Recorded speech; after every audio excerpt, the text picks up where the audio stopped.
دا تاریخي کیسه 102 کاله پخوا د غازی امان الله خان د حکومت د یو هواباز د ژوندانه په اړه ده چې محمد عمر نومیده.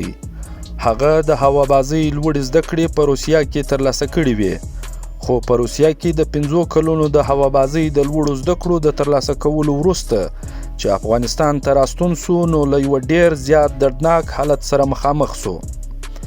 خو هغه تر پایه د غازی امان الله خان وفادار پاتې سو. د هواباز محمد عمر سره څه پیښ شول؟ هغه څنګه او ولې د یو دردناک حالت سره مخامخ سو؟ هواباز محمد عمر څنګه ژوندی ځاڼې ورک سو؟ راځئ چې دا په غم لړلی او د وفادارۍ څخه ډک تاریخ پر ملي هنداره په ګډه سره وګورو. په کال 1919 عیسوي کې امان الله خان د افغانستان پر تخت کښېناستی او بیا تر کال 1919 پورې د افغانستان باچا و.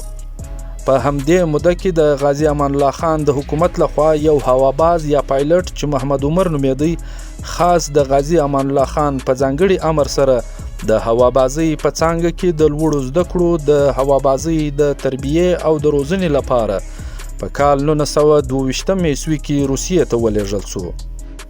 هواباز محمد عمر به ځان تر مرګه د امان الله خان د احسان پوروړی باله. خو څو کاله وروسته کله چې محمد عمر په روسیه کې د هوابازۍ له تربیې او روزنې څخه رافارغ سو، دا نو هغه زمان و چې شاه امان الله خان د بچسقا د زوی د بغاوت او جنګ و جګړو لامله له کابله وتلی و او پر کابل او شاوخوا سیمو د سقا او د زوی واکمني ټینګه سوې وه. کله چې عمر له روسیې راغلی، پر خپل مخ یې د حکومت سره د کار کولو ټولې دروازې ځکه بندې ولیدې چې محمد عمر د غزني له هزاره افغانانو څخه و او د سقا او د زوی په حکومت کې یې ځای نه درلود. یاد دې وي چې محمد عمر که څه هم افغان هزاره و، خو هغه سني مسلکه و. خو دا د محمد عمر خوشبختی وبلل سي که یې بدبختی چې د سقا او د زوی په حکومت کې ډیری افغانان هوابازان یا خو له هېواده پر تښتېدو او یا یې ځانونه پټ کړي وه، ځکه نو په هغه زمان کې د محمد عمر په څیر یو اهله او تجربه کار روزل سوی هواباز بل څوک نه و. همدا لامل و چې د سقا او د زوی ملګری او د هغه د حکومت د جنگ وزیر سید حسین پوری د محمد عمر د بیرته د راتګ حال وروړل سو. هغه محمد عمر دې ته مجبور کړ چې د خپل استعداد او د هوابازۍ تجربه پټه نه کړي. همدا و چې هغه څو وخت وروسته محمد عمر د هوابازۍ پیشې ته راکش کړ. خو عجبه دا ده چې محمد عمر ته د دولتي خدماتو د ادا کولو پر ځای تش د جنگ د وزیر د الوتکې د اولوزولو دنده وسپارل سوه. یعنی هغه یو ډول د جنگ د وزیر سید حسین ډرایور وټاکل سو چې یوازینی کار به یې دا وي چې د دولتي وزیر سید حسین امر ومني او هغه ته په الوتکه کې چکرونه ورکړي. سید حسین هم خپلو عسکرو ته امر وکړ چې نور دی عمر نه ځوروي.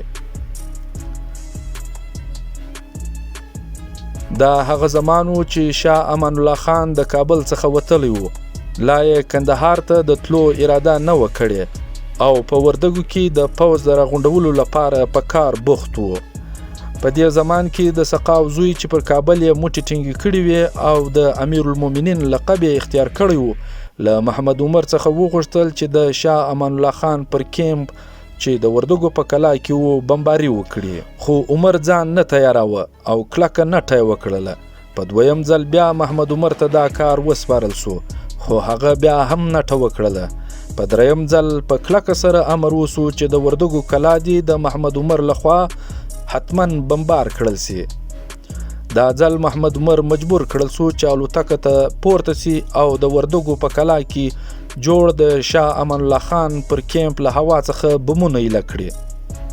دا معلومه نه سوه چې د سقا او د زوی د حکومت لخوا محمد عمر څنګه دې دروند کار ته مجبور کړل سو. خو د سقا او د زوی د بېرحمانه کړنو په کتو سره دا اټکل په اسانه سره لګول کېدلی سي چې په یقیني ډول به محمد عمر ته د دغه کار نه کولو په پایله کې د هغه د کورنۍ د یرغمولو، ځورولو او یا د وژلو ګواښونه ورکړي وي. محمد عمر هم زړه نازړه الوتکې ته ورغلی او الوتکه یې په بمونو سنبال په هوا کړه. خو کله چې محمد عمر د وردګو سیمې ته ورسېدی نو یې ولیدل چې د امان الله خان د پوځ لخوا کیمپ ته نږدې سپین نښانونه لګول سوي وه. د امان الله خان پوځ دا نښانونه خاص د امان الله خان په امر لګولي وه، ولې چې امان الله خان پر دا خبره باوري و چې د افغانستان هوابازان چې ټول یې د باوري خلک وه دومره جفا نشي کولی چې پر ما دې بمونه وغورځوي. کله چې محمد عمر دغه سپین نښانونه ولیدل نو پوهه سو چې دا هوابازانو ته د اشارې د ورکولو لپاره لګول سوي دي چې ګواکې شاه امان الله خان دغه ځای خوندي ساتل غواړي.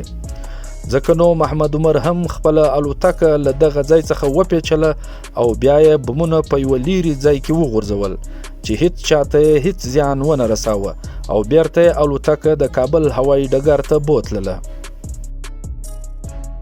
څه موده وروسته شاه امان الله خان هم د سقاو سره د جنګ کولو اراده تر کړله او ځان یې کندهار ته ورساوی.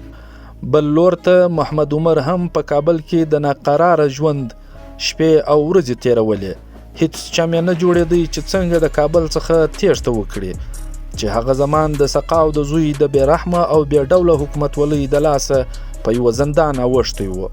په همدې وختونو کې محمد عمر یو پټ پیغام ترلاسه کړ. دا پیغام د میر هاشم خان چې د امان الله خان د مالیې وزیر و د هغه لخوا و. په دې پیغام کې محمد عمر یو پټ ځای ته د میلمستیا لپاره بلل سوی و.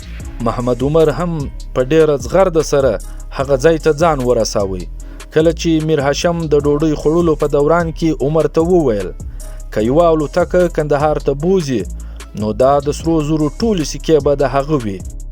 عمر د زرو نورې سکې رد کړې او یوه سکه یې راپورته کړله او مچ یې کړله، ولې چې پر هغه سکه د امان الله خان نښان و او بیا یې دا سکه له ځان سره خوندي کړله.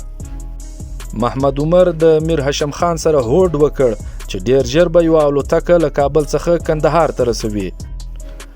په همدې وختونو کې د سقاو د زوی لخوا عمر ته یو ځل بیا امر وسو چې په پکتیا کې جوړ د امان الله خان د پلویانو پر پوځي کیمپ د پروپاګاندا پاڼې وشیندي چې په دې سره د هغه پوځ مورال راټیټ کړل سي. محمد عمر دا امر ډیر په خوشحالۍ ومانه او خپل یو بل ملګری سید محمد ته یې حال ورکړ چې له کابل څخه کندهار ته د الوتکې د بیولو تر دې ښه موقع بله نشته. سید محمد په ډیرو ماموریتونو کې د محمد عمر سره مل پاتې سوی و او هم یې موافقه ورسره کړې وه چې کندهار ته به د الوتکې په بیولو کې مرسته او ملګرتیا ورسره کوي تر څو الوتکه شاه امان الله خان چې په کندهار کې ورسوي. په کوم سهار چې محمد عمر په پکتیا کې د امان الله خان د پلویانو پر پوځي کیمپ د پروپاګاندا د پاڼو د پاشلو په خاطر ځان هوایي ډګر ته ورساوه نو یې د سید محمد د ځان سره د بیولو اجازه هم ترلاسه کړه. سید محمد او محمد عمر دواړه په ډیره لیوالتیا او خوشحالۍ سره په الوتکه کې کښېناستل او الوتکه مخ پر ختیځ په هوا کړله. خو ډیر ژر یې د الوتکې مخ په هوا کې د جنوب خواته کوږ کړ. اوس ستونزه دا وه چې په الوتکه کې دومره تیل نه وه چې دوی تر کندهار پورې واټن په پرې کړی وای او نه هم د کابل څخه تر کندهار پورې داسې کوم بل ځای و چې دوی هلته الوتکې ته تیل ورکړی وای. ځکه نو محمد عمر الوتکه سیخ سیده په اسمان کې بیخي زیاته په هوا کړله چې ډیره زیاته ارتفاع یې ونیوله او دې کار دومره ګټه وکړه چې قرار د ارتفاع په کموالي کندهار ته نږدې سو او د کندهار هوایي ډګر ته په داسې حال کې ورسېد چې هلته د یوې اوږدې مودې راهیسې انتظار کېدی. له عمر څخه نه یوازې د الوتکې په خاطر بلکې په کابل کې د سقاو د زوی د جنگي پلانونو د احوال په خاطر دروند هرکلی وسو چې د له ځان سره راوړی و. په دې وختونو کې د کندهار هوایي ډګر د کندهار ښار په ختیځ کې د اوسنۍ کابل اډې پر ځای و. وروسته له دې پیښې ځینې پیغامونه چې د سقاو زوی غوښتل د هوا د لارې پر خلکو وویشي په کابل کې پاتې هوابازانو نه غوښتل چې الوتکې والوځوي او د پروپاګاندا پاڼې وویشي. خو د سقاو د زوی لخوا امر وکړل سو چې د دې هوابازانو کورنۍ دي یرغمل کړل سي او هوایي ډګر ته دي یوړل سي چې دا پر دې هوابازانو یو ډول فشار و چې وارد کړل سو. په دې توګه هوابازان هر څه ته جبري چمتو کړل سول. په کندهار کې محمد عمر د امان الله خان سره نږدې و ځکه نو خوشاله و او ښه وخت یې تېرولو. خو امان الله خان له کندهار څخه هم د وتلو ناڅاپه اراده وکړه او د ایټالیا پر لور یې د کډې بارولو اعلان وکړ. دا خبره د محمد عمر لپاره تر مرګ کمه نه وه. نو دا ځکه له کندهار څخه د شاه امان الله خان د ناڅاپه تللو وروسته عمر هم ایران ته ولاړ او دا افغان اتل بیا تر ننه نه په ژوندون او نه په مرګون چا ولید. خدای خبر چې څنګه او چیرته به ژوند کړی وي او څنګه او چیرته به له دې نړۍ سترګې پټې کړې وي.